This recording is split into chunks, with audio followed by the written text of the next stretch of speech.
I'm turning the camera on you. It's gonna look real weird to you, but it'll be fine. It'll be the best I can do. Alright, that works. So hey, Facebook people, this is Coree Spencer, the amazing, allegedly I have heard she's hilarious from Stephen Pearl, and if Stephen Pearl says it, holy crap. Hi. Hi, Corey. Hi. So what's been going on with this pandemic in your neck of the woods? You're in LA? Yeah, I'm in Pasadena, and I mean, it's gorgeous. So we're fine. We get everything delivered. It's not as convenient as it would have been in like New York. New York is definitely a lot more convenient for getting things delivered. Yeah. But you know, LA is starting to get with the trend now that this is happening. So I have, I actually just got a message from Postmates telling me that they're not having any delivery fees until midnight. Oh, wow. So what do I need? You know, probably not. But Nice.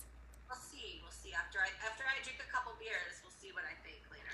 What's your favorite beer? Because people want to get to know you behind the mask of comedy. I don't really have like a favorite beer, but what we've been doing is like I'll get on like this is what I want to drink for like 3 to 6 months, you know. Mm-hmm. And right now it's Sierra Nevada hazy little thing. That's what I'm drinking. Oh my God, the green screen! You see it just completely.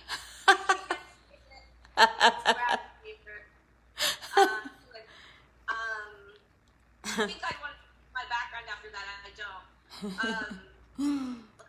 What else were we drinking? All day IPA. What was that? That was good. And super cluster. Wow. Super cluster is like you just drink one and you can have any shitty beer for the rest of the night and you are fine. Do you know that we both come from Portland, Oregon? No shit. Yeah.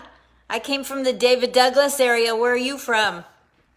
I'm actually from about 50 miles north in Washington, in Longview. Nice. I love Kelso, Longview, Chehalis, all of that. Yeah, I went to Kelso High School. I also went to R.A. Walton High School. I went to 2 different high schools, but yeah, no, we lived there for a while, for sure. Yeah, I that's... was like 21. You moved out when you were 21? Yeah? I moved away from there. I moved to Seattle. Oh, and I was in Seattle raising my daughter in the Renton area. Oh, nice. I was in Shoreline. Okay. I was 20-some years a banker with Washington Mutual. It's not my fault they went belly up, but I'm sure I didn't help it. Just one person that did it. They got greedy. That's what happened. Hey, I'm really curious about you in your comedy career in Portland, San Francisco, LA, and then you do a comedy festival, the Cedar Block in Brooklyn, and I lived in Brooklyn. We got so many things to talk about. Do you know how excited I am you're here? Sure, yeah. Tell me. Yeah, I want to go over your entire life. You know, like, I want to get to know you. We have time for that. Especially if they take a while. You don't want to mow that grass, do you? No. I lived in Seattle for a couple of years, and I was married when I was like 22, and he was still going to college, and him and his college buddies and me formed like a little like sketch comedy group where we filmed a couple of sketches, but mostly we just fucked around and played like improv games and stuff like that, like drama games and whatever. How fun. But that was just like, oh, we have a little like we have a little crew that we do our things with. And then I was pretty miserable in Seattle, and I wanted to go to Portland. I knew more people because it was closer to where I grew up, but not there. And so I went to Portland for a while. I was there for like 8 years, and me and my husband started a sketch comedy group, and at one point had like up to like 8 members. It's called Homeless Corner, and we made some sketches sketches, and we did film sketches. We did like edited and tried to put like sometimes some cartoons in there too, like just kind of weird stuff, just to kind of give us challenges and things like that. Like we did film festivals where you had to make a movie in like 48 hours, and Wow. those were fun. And it seems that I led in 2009, actually won the Portland 48-hour film project. What? It was like 64 other teams. It was insane. Oh And my. we won. I have a trophy. Oh, I don't know where it's at. Oh, it's in the living room. I have a living room trophy. Wow. Yeah, it's pretty cool. That's pretty cool. And that was my last year in Portland. And me and my husband at the time, we got divorced right before the film festival. Not right before, like a year or whatever. I'm trying to figure out the timeline here. Everybody's bad at this. That's fine, And then Yeah. I kind of felt like I kind of want to. Me and my two friends at the time had decided that we wanted to move to Brooklyn. So we all made these plans to like move in with like family members and whatnot, and save up some money, and eventually move there. And when I got to San Francisco to live with my brother, which I did for 2 years, I didn't save any money. And on top of that, like, that's where I really got into a lot more stand-up, because when I left Portland, I'd probably done stand-up maybe 4 times. So I didn't really know a lot of people. I only know them from just like coming home and then doing, recently, like shows and stuff like that, like in the last like couple, I don't know.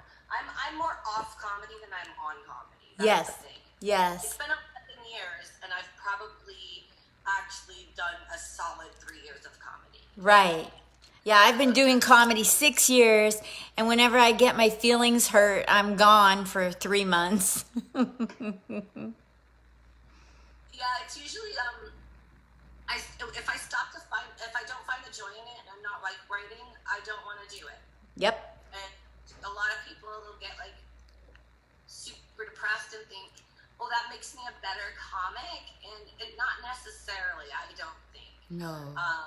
So I've actually, I've been antidepressants. I've been dealing with my bullshit. I understand. I'm pretty self-aware that I suck a lot. That I just suck as a person, and that's okay.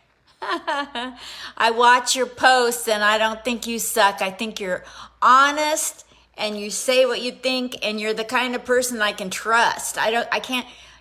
Portland, passive aggressive nonsense. You're straight up shooter. That's probably why I didn't do that well there. I was a lot more comfortable in New York, honestly, as like I get New Yorkers. I just can't handle the weather anymore. Yeah. Oh my gosh. It's too much, it's too extreme, and the hot days they melt you, and the cool days are a nightmare. Yeah. And in LA, yeah, sometimes it gets hot. That's it, So today was a nice day. It was pretty cool. It was like in the 70s all day, and it's been real nice. It's just been fans. We haven't used these things, So you're in Pasadena. Do you go to the Rose Parade, or do you go to the Rose? No, screw that. Do you go to Whole Foods and Gelson Markets and look for celebrities like I did in Pasadena? No. That's all I did. Wherever I've gone, I've looked for celebrities my entire life. I have not seen any in LA, only in New York. I saw them all the time in New York. Yeah, they're cool in New York. They want to be left the hell alone. And I love that. I appreciate that. And that's my kind of person. But at the same time, I haven't seen, Pasadena's so far out. You know what I mean? Like, I'm under a mountain right now. Like, it's a good place to be quarantined. Yes. It's nice, it's beautiful, but, it's weird because I feel like when we're all stuck inside that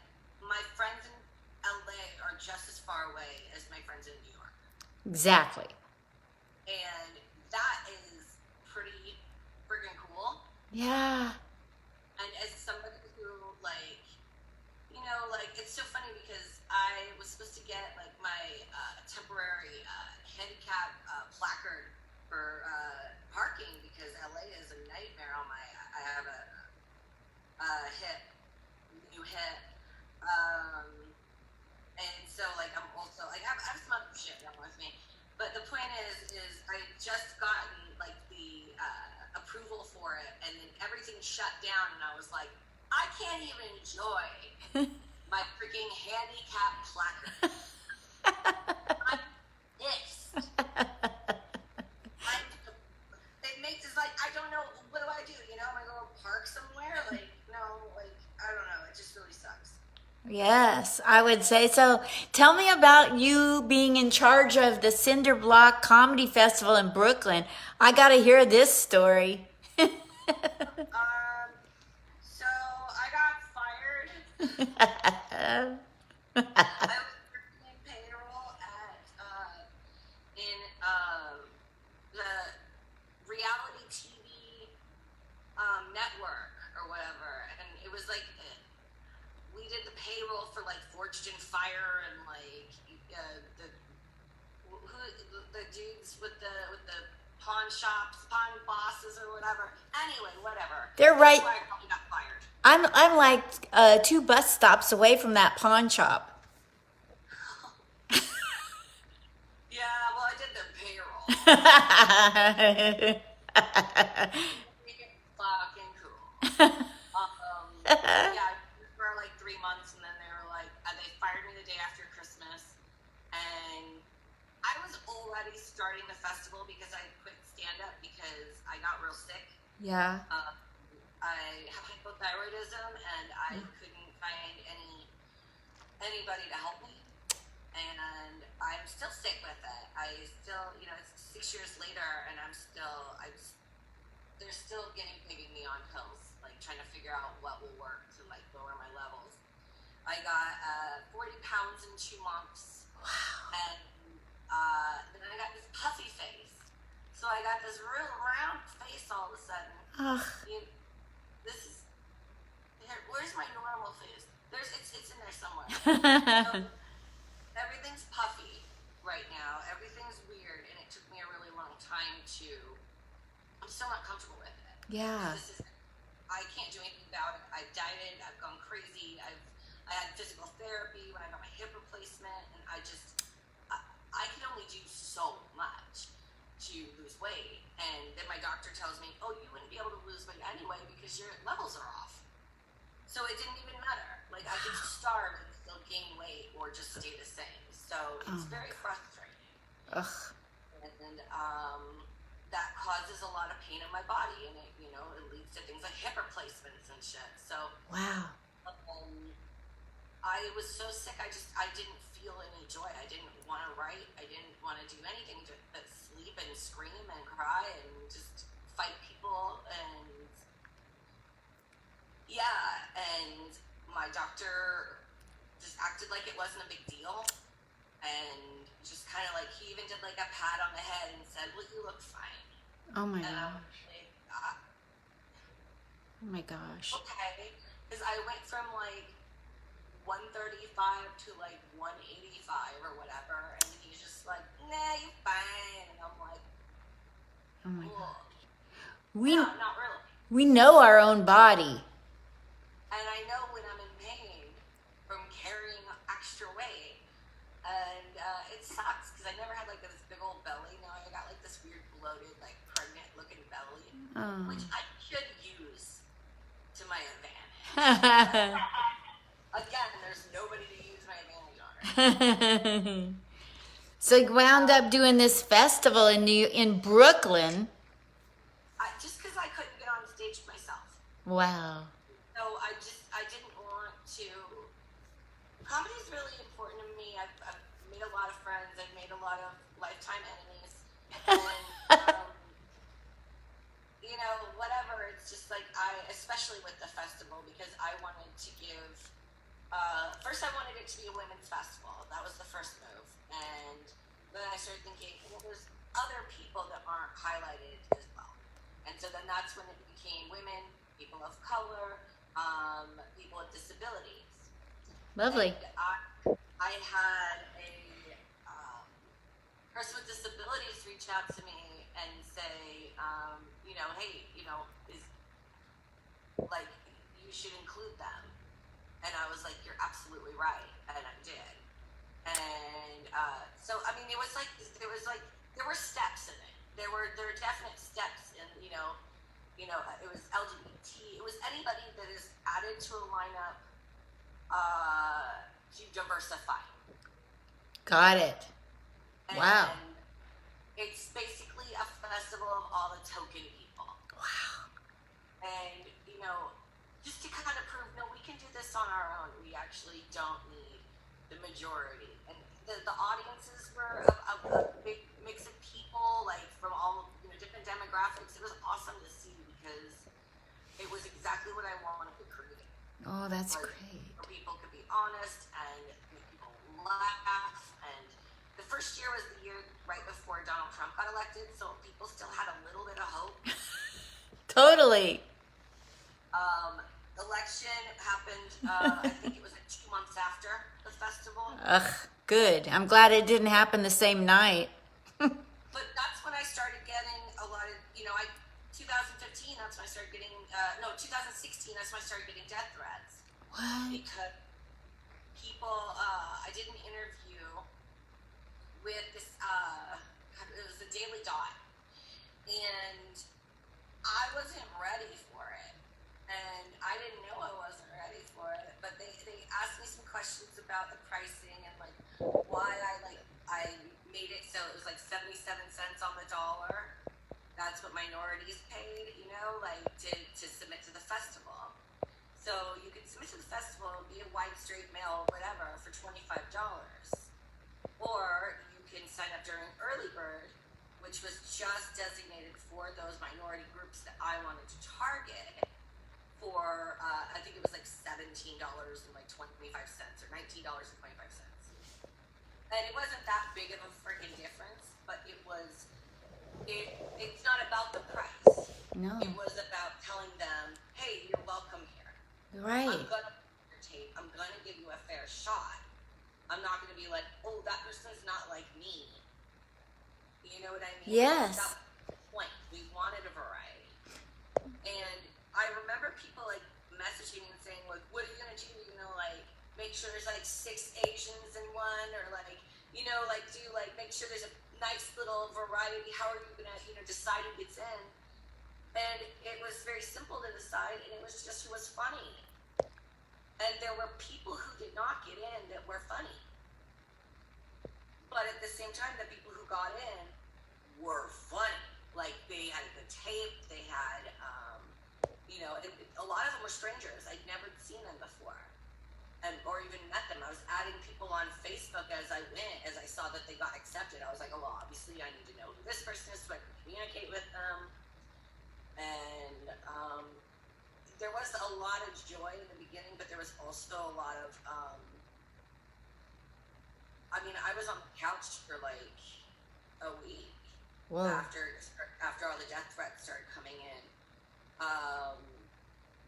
And just kind of like people saying, oh, I hope you get hit by a cinder block, and that it doesn't finish the job or whatever. Like, I didn't do anything to these people. They were just mad that I was giving minorities an upper hand on my festival, which it was not corporate. It was DIY, punk rock. Like, I don't give a fuck what everybody thinks. I'm gonna put in the good people. Yeah. And I even had it was really weird because a friend of mine used to be in a comedy duo with this one girl, and the one girl just kind of sold her out and just started upping her game in a different way, and kind of just sold her friend down the river. And when I first I wanted them to do their show at my first cinder block, and I approached both of them. And then the other one messages me on the side and is like, hey, so-and-so's not involved anymore. And, I got all these big A-listers. And they were A-listers, but they were straight white males. And I was like, and on top of that, you just fucked over your friend for what? Thank you. Literally what? And so I like screenshot it and send it to my friend, and we're like even better friends now. But like the idea that I could be bought Totally. over, you know, like there's a certain amount of loyalty there. I already came to you and asked you to be part of something, and you know, I don't want to deal with shady people, and I have to. That's right. And you know, so there were a lot of people who messaged me and were like, "Oh, I'm this, I'm that," and I'm like, "No, well, you can submit just like everybody else.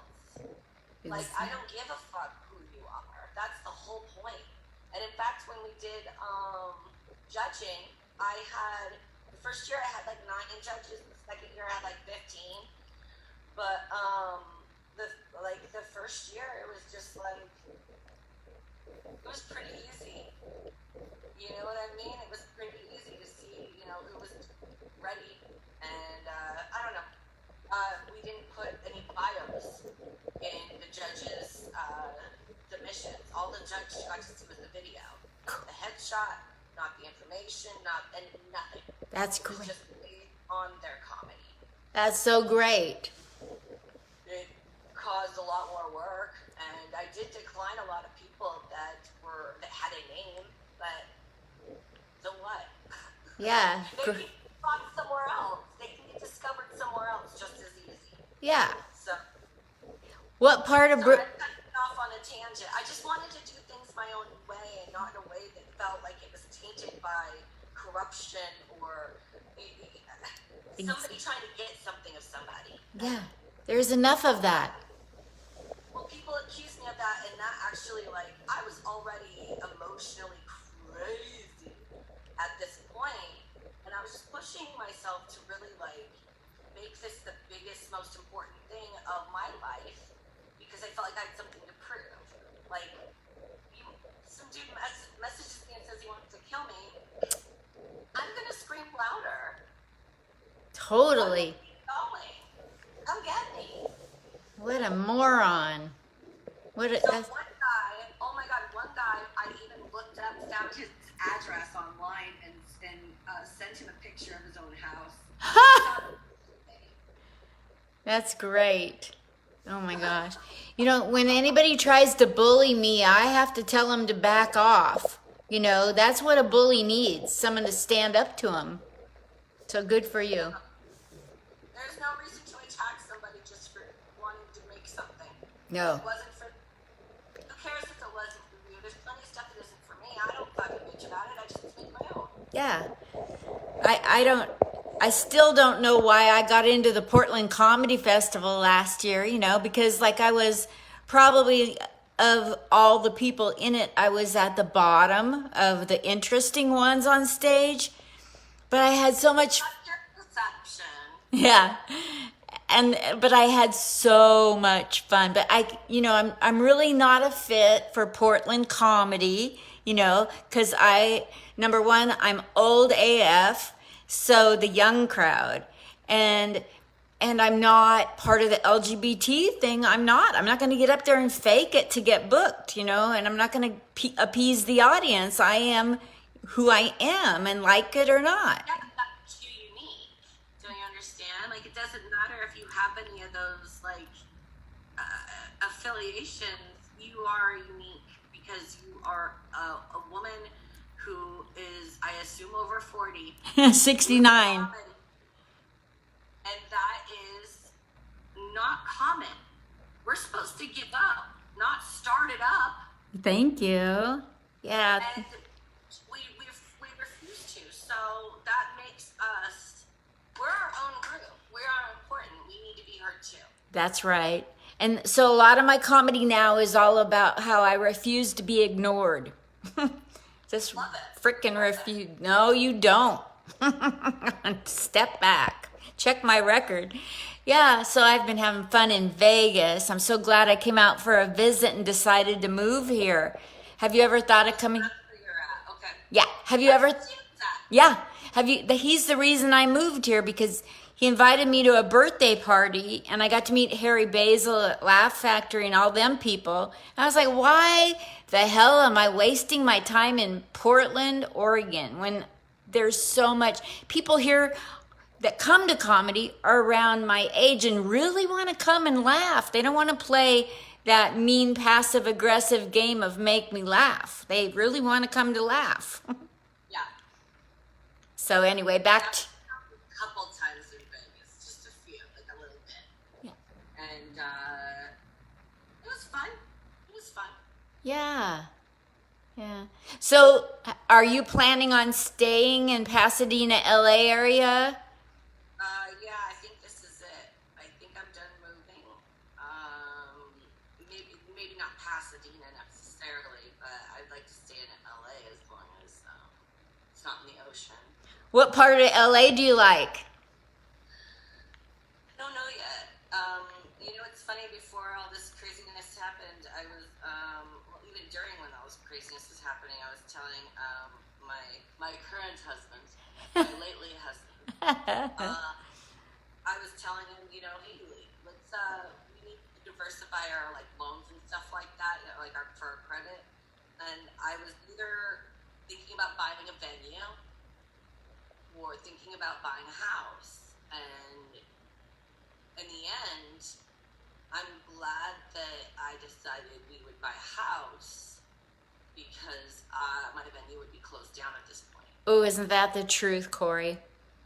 So, and what's crazy about it is this money that we've been saving up for a house. Now that I'm let go, I was laid off Friday from the job I was contracting at. I was waiting for it. I was an easy to like cut off expenditure. Got it.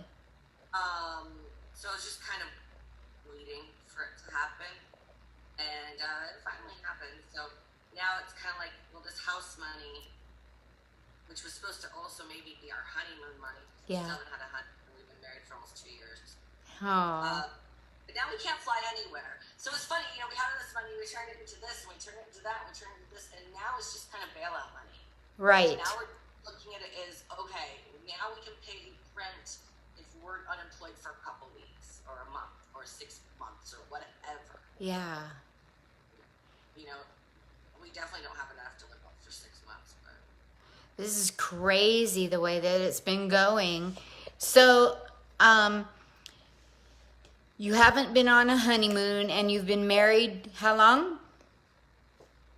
gosh, we got married the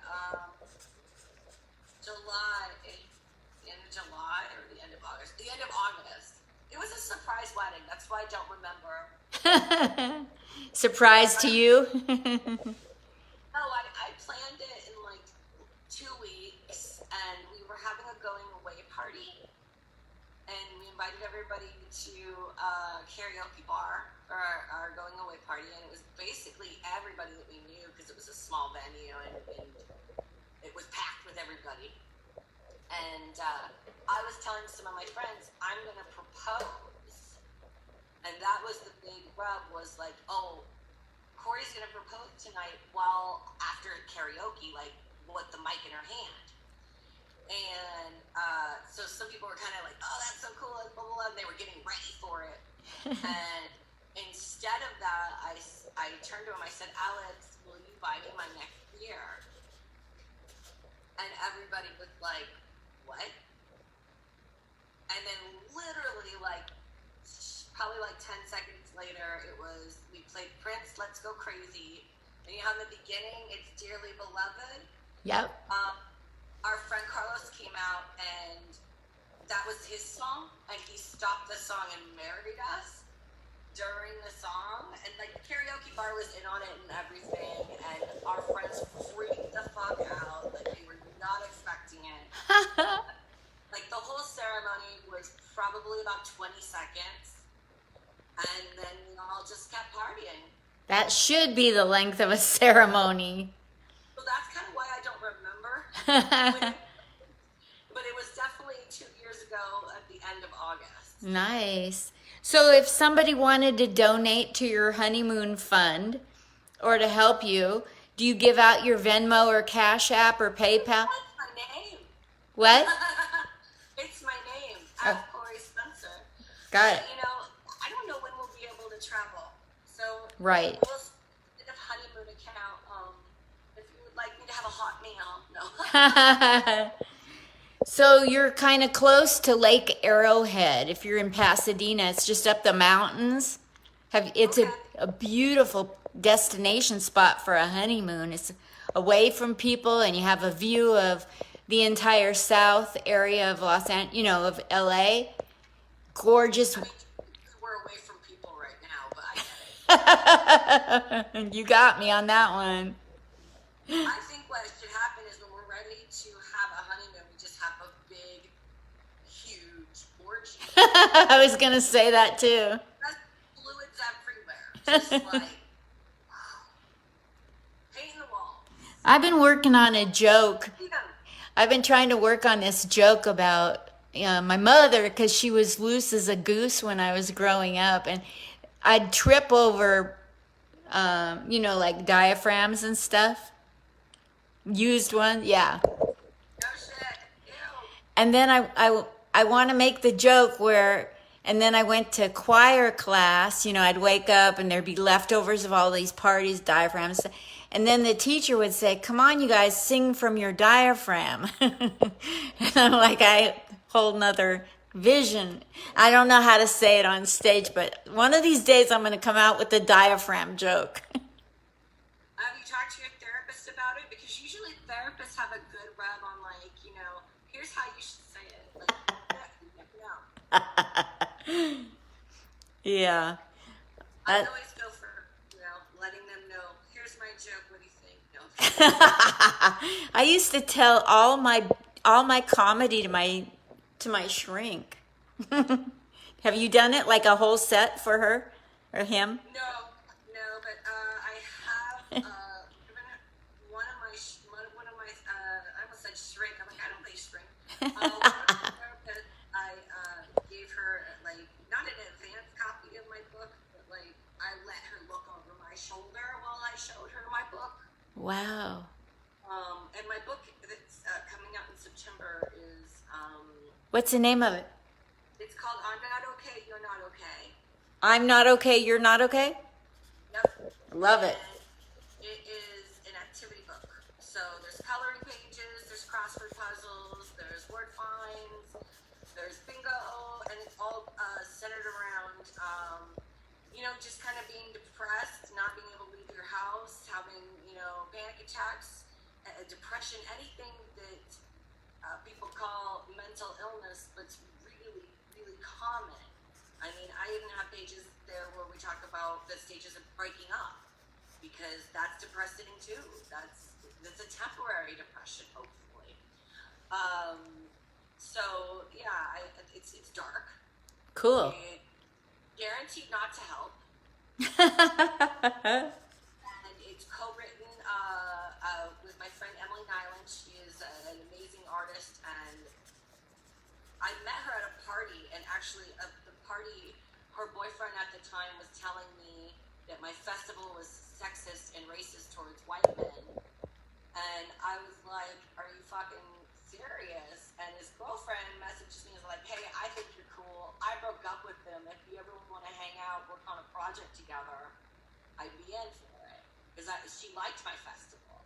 Wow. And so that's when I sat her down diner, and I said, okay, well, I just brought out a sketchbook, and it was mostly stick figures, and just kind of paper dolls, and stuff just I had all these ideas for whenever my therapist would give me a piece of paper, and it always felt like it was talking down to me, even though it seemed like it was helpful. It's like, how to calm down when you're angry. Think about these things, and you're just like, I'm not 7. But then you're like, okay, this is actually, okay, this makes sense.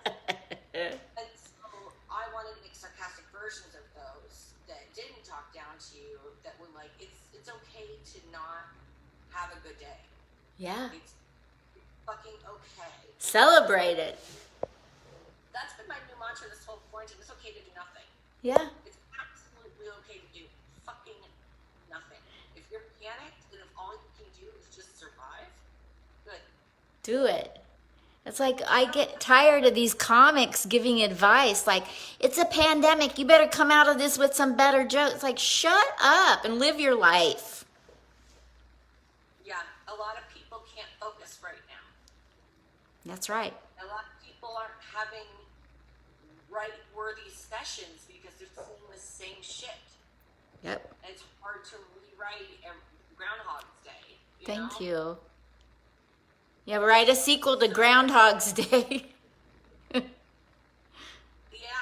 it's hard on everybody, and I think it's unfair to expect 110% from anybody. Yeah. Anytime, let alone in a worldwide pandemic.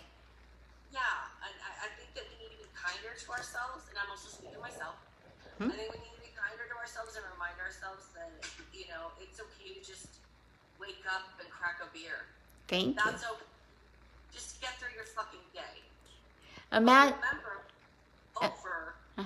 don't wake up and crack a beer. Right now, you're okay. Where do I get your book? I want to get it and get an autographed copy, Corey.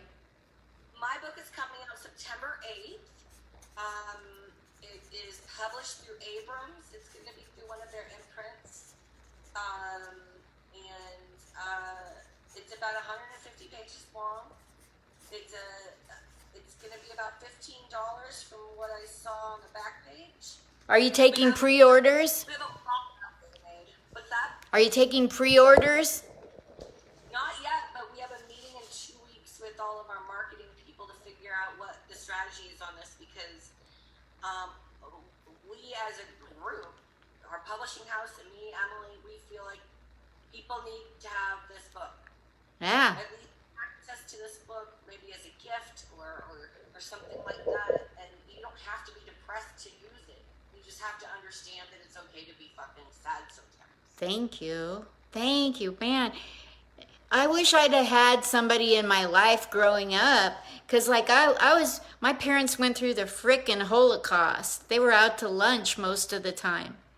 I grew up depressed I'm social, and my parents would stare out the window, couldn't hold down jobs. I'd come home to empty houses because they'd have to sell furniture so we could eat, and they wouldn't be able to talk to us, And so, Comic, right? yeah, it made me a comic. I could really use a book like this. Oh my gosh. And I'll help promote the F out of it when it comes to come back on when we want to do another retake on this and promote it. And That's wonderful. Thank you. so where online do you want numbers? Do you want Instagram, Facebook, Twitter followers? I'm on all of that. And it's under my name. I was lucky enough to be able to get all those handles, even though there is another Coree Spencer out there in New York. Is She's she? a writer and an actress. She's like 20 years older than me, 15 years older than me. And she's blonde. Like curly blue hair. And I've been tagged on her, when she's doing her poetry reads and stuff.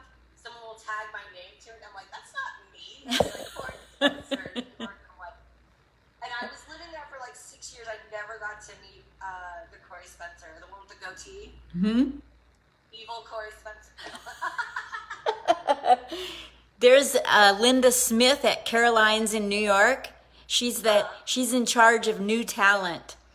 I have a brain injury from a drunk driver in '96. She has a brain injury. So we both have TBIs, Linda Smith, but a lot of people Facebook friend me thinking I'm her and I can get them on at Carol. Jeez. Yeah, as if. No, I love that because it's kind of like when I started running Cinderblock, suddenly everybody wanted to be my fucking friend. Exactly. She has something, and then I started booking for QD, which is in Queens, and it's a art space and drama, arts and theater space kind of thing. It's mostly stand up and whatnot. And so when I started booking QED, people were like, "Can you get me on this show?" And I'm like, "I don't do that. I book shows. I book the show, not the lineup." Wow. But people they want to know who's got the power because there are no rules in stand up, and they can continue to change, and now we can all wear shorts. Yeah. I hated that rule anyway. It's okay to wear shorts. Women do it. Why can't men? Thank Show you. up your boobs. It's stupid. See, man, I'm fighting for you. When I go on stage, I wear a prom gown There you go. and hooker heels. No, I do know people who will. I used to do that too, just dress to the freaking nines. And then I started hating myself. It made it a lot harder.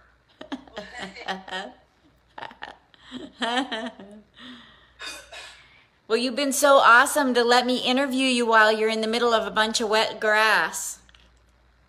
It's a bug's life. I mean, otherwise, it would look like we are in the same room but not looking at each other. It might be a little eerie. In the background, it's almost the same color, too. Oh, you're a doll. I'm so glad we had this time together. I bet you're amazing. Thank you for everything. Yes, I mean it. Anytime you want to promote positive thinking or your book or anything that's going on you think people should know, holler at me. I love you. I'll get you back on. I mean, I'm in control of this bitch. Well, and also, as positive as I am, I just want to let people know I'm a very angry person, too. So there's a yin and a yang. So sometimes I might yell at people to care more. That is pretty much my thing. I'm like, why don't you like other people? Like, that's really, I just call it giving a shit about people, like, that aren't me. Good for you. I tried doing it the nice, sweet, soft way and get stepped on. So good for you. Well, I was a childhood bully. Now I just go to bully. Thank you so much. I'll post this with everything you want added to it. Check out, I'll tag you and tell you, okay, it's Twitter, Instagram's fine. It's just both Corey Spencer, no dots, hyphens, nothing like that. okay. Awesome. And then would you mind sharing it on one of your pages, Facebook or whatever the hell? I will. Thank you. As long as I got the link all set, I'll share it. I have more in common with you. And other than the age thing that you seem to have come into the world later than me, we have a hell of a lot in common. Huh? How old are you, can I ask? 69. Nice. Yeah. Yeah, no, I just turned 42. Yeah. I mean, we got the Portland, we got the Northwest connection, we got, well, comedy. We got the Stephen Pearl, we got Brooklyn, you got, I mean, hell, I've lived in San Francisco. Pearl he's like a non-creepy uncle. Yes. He wants to help and he doesn't touch you. It's Thank really you. sweet. I love him so much. I know.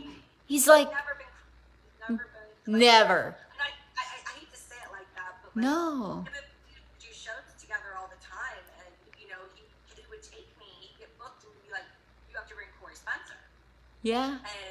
and so I was just like, people are gonna think there's something going on, but really we were just weed buddies, Yeah. because I'm pretty sure we bonded over just like going outside and smoking a bowl and just talking, like that's.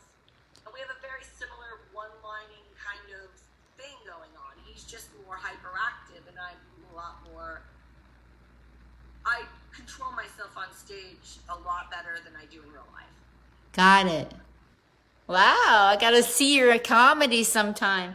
Do you have your comedy visible for people? Maybe.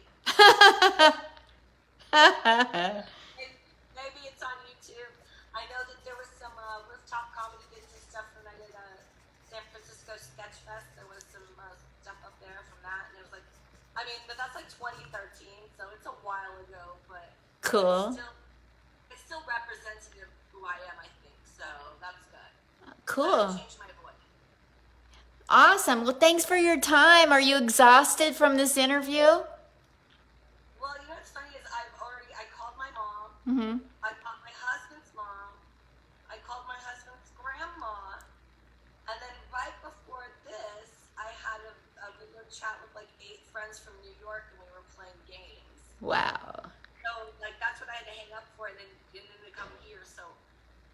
am exhausted now, not from this interview, but it's like I'm way more social when I don't have to leave the house. It's fantastic. It's Like, great. the lawns, you know, like in the Victorian times, when you would get, it'd be like the rich lady in her bed and everyone would come to her and perform for her. That's me. That's It's, you. yeah. I love this Zoom thing and being home and people coming into my room and they're not really in my room. Oh, yeah. And I want you to know I did wear pants.